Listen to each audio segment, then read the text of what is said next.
Welcome back to the show, Rachel. It's truly great to have you here with us today.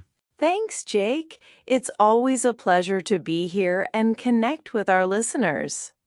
Today, we're diving into a topic that I know resonates with so many of our listeners, especially those on their language learning journey. We're talking about that moment when you're listening to English and you just feel stuck, like you're not getting anywhere. Oh, absolutely, Jake. It's a really common hurdle. Many learners hit a wall when they don't understand every single word, and that can be incredibly discouraging, making them feel like they're not making progress. It's true. There's this almost universal desire to grasp 100% right away. And when that doesn't happen, it often leads to feeling overwhelmed or even like you're failing. But what if understanding only 30% was actually a fantastic starting point? Exactly. That's the core idea we want to explore today. That initial 30% isn't a sign of failure. It's actually a powerful foundation. It's about shifting our perspective from I don't understand enough to I'm already building something significant. That's a really refreshing way to look at it. So, how do we move past that feeling of being stuck and truly embrace the power of those small gains? Well, Jake, it really starts with a shift in mindset. We often get caught up in this idea that if we don't understand everything, we're not learning. But the truth is, our brains are incredibly good at picking up patterns and context, even when we're only grasping a fraction of the words. That's a fascinating point. So, it's not about the individual words as much as it is about the overall exposure and the brain's ability to connect the dots, even with limited information. Precisely. Think of it as comprehensible input. Even if you only understand 30% of what you hear, that 30% is still valuable input. Your brain is actively working to fill in the gaps, to make sense of the sounds, the rhythm, and the context, which is crucial for natural language acquisition. Comprehensible input. I like that. It sounds like we're giving our brains a puzzle to solve rather than expecting them to just absorb everything perfectly from the start. Exactly. And honestly, that's how native speakers learn their first language. They don't understand 100% of what their parents say at first, but through consistent exposure, they gradually build their understanding. It's a very natural process. It makes so much sense when you put it that way. But I think many learners, myself included at times, fall into the trap of feeling like if we're not at 100%, we're somehow failing or that the effort is pointless. That's a very common psychological barrier. The feeling of being overwhelmed can be paralyzing. But imagine starting from zero in a completely new language. Understanding 30% is actually a huge leap forward from that point. It's significant progress. So, how does that 30% then grow? What's the mechanism that takes us from partial understanding to something closer to full comprehension? It's all about consistency and continued exposure. With daily listening, that 30% will gradually become 40%, then 50%, and so on. Each time you listen, you're reinforcing patterns, picking up new vocabulary, and refining your ear. It's like building a muscle. It strengthens over time. Consistency is key then.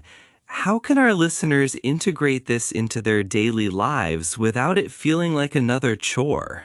The best way is to make it a seamless part of your routine. Think about activities you do every day where your hands are busy but your mind isn't fully occupied. Walking, cooking, doing dishes, commuting. These are perfect opportunities to put on some English audio. That's great advice. It turns mundane tasks into productive learning moments. Are there specific types of audio materials you'd recommend for different levels of learners? Absolutely. For beginners, simple podcasts designed for learners or even children's audiobooks can be very effective. As you progress, you can move to general interest podcasts, audiobooks, or even music with lyrics. The key is to find something you genuinely enjoy so it doesn't feel like work. That makes sense. And speaking of listening, is there a difference between just having something on in the background versus actively focusing on it?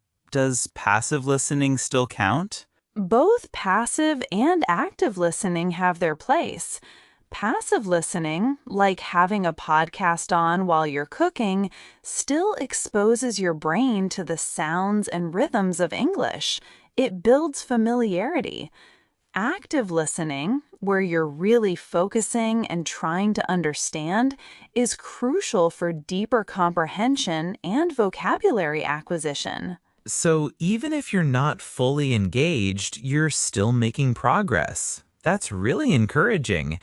And I imagine setting realistic goals plays a big part in this journey too. It's vital. Instead of aiming for 100% comprehension overnight, celebrate those small milestones.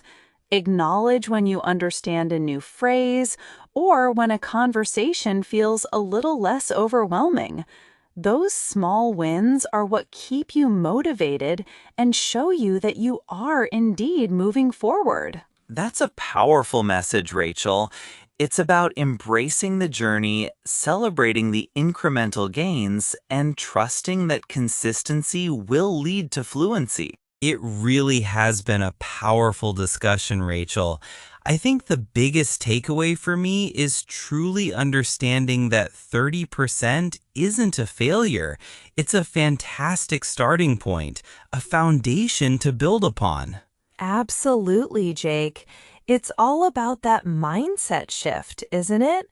Moving away from the pressure of perfect comprehension and instead embracing the brain's natural ability to connect those dots, even with partial input.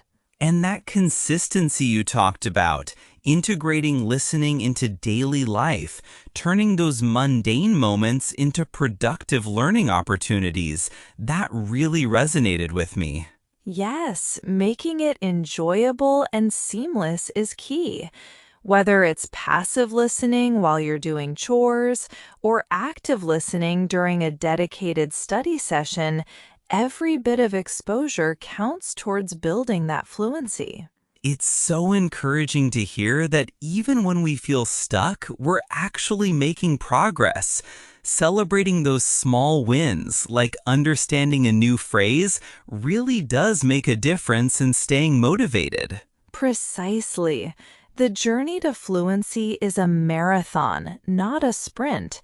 Trusting the process and acknowledging every step forward, no matter how small, is what ultimately leads to success. Rachel, thank you so much for sharing these invaluable insights with us today. It's been incredibly enlightening. It was my pleasure, Jake. Always great to be here and connect with our listeners on such an important topic. And to all our listeners, remember, don't get discouraged by what you don't understand. Focus on what you do and trust that those small gains will lead you to full comprehension. Keep listening, keep growing. You've got this.